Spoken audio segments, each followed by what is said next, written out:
Very thankful for the rain that we have, and it does create a bit of fog, but that's okay. More rain's coming, and that is very, very good. This is one of the wells out here, and boy, when we get about 12 inches of rain, it really helps things out. In the valley, we know that there is a battle between the fish and food, who gets the water, and so there's always seems to be some sort of a battle. Abraham, in our devotional today, had a bit of a battle with the king of the Philistines, Abimelech, and we're going to take a look at that. Kind of before we do, you might know there is several Abimelechs that are mentioned in the Bible, and that would be a great study for you to take a look at that.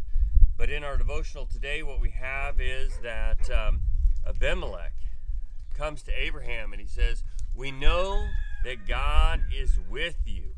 And then he says in verse 23 of chapter 21, it's really interesting. He tells him, "Therefore swear unto me here by God that thou wilt not deal falsely with me." So here Abimelech is actually calling him out for lying to him earlier. And he says, "But not only me, but my sons and my sons' sons." So don't tell lies is what he's saying. Then he goes on and he says, "But deal kindly with me as I have dealt with thee." And I find this incredibly interesting. Then Abraham says that he says, "I will swear." And then they get into it a little bit in verse 25. It says, "Abraham reproved Abimelech because of the well and of the water which Abimelech servants had violently taken." Today we have borders, and the borders kind of keep people from moving in. Right back here is our fence line, and so my neighbor doesn't come over here and get into my well, and I don't go over there and get into his well. But in those days, it really wasn't that way. They were somewhat nomadic still yet, and so they had to defend everything that they had. Now, this was a well that Abraham had dug, and so it really was his. In verse 27, it talks about how they both made a covenant. And that word can be very, very confusing for us. And I think it would be good to do a word study on that. Thayer says that if it's between God and man, it's considered a covenant. But if it's man to man, it's an oath or a treaty. And so I think we can understand it more like a treaty, a peace treaty between these two men. And so what happens is Abraham offers 7 ewe lambs. And it's interesting when you take a look at 7. 7 is a number that is really tied with this idea of oaths or agreements. It's extremely interesting. And so that is the agreement.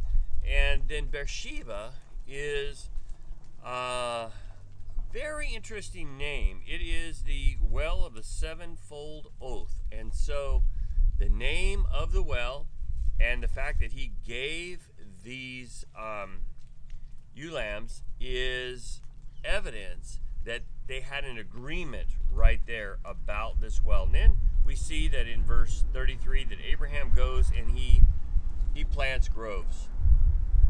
This is so interesting in the sense that now Abraham is making peace with his enemies. And we ought to be individuals that make peace. It says in Proverbs 16:7, "When a man's ways please the Lord, he maketh even his enemies to be at peace with him." Now, just because that we are to be people of peace doesn't mean that we yoke ourselves with the ungodly. And that's one thing I want us to understand is that Abraham was not yoking himself with Abimelech. They had agreement. They had a treaty here. And many times today there'll be Christians that will tie themselves to non-Christians either by marriage or some kind of business agreement. And we know that 2 Corinthians 6:14 through 18 tells us not to do that. That can get you in a lot of trouble. So I would encourage you to really take a look at today's devotional. Read that thing through. Look at what the words say. There's a lot of life application here, and there are things that we ought to learn. If we don't learn these and we don't put them into practice, then our kids will commit the same issues that we do.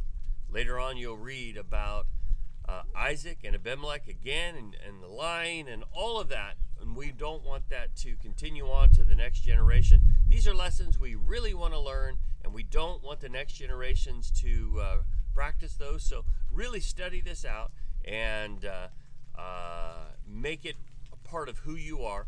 Be people of God. Abimelech knew that God was with Abraham. Do people know that God's with you? I hope so. God bless you, and pray for more rain.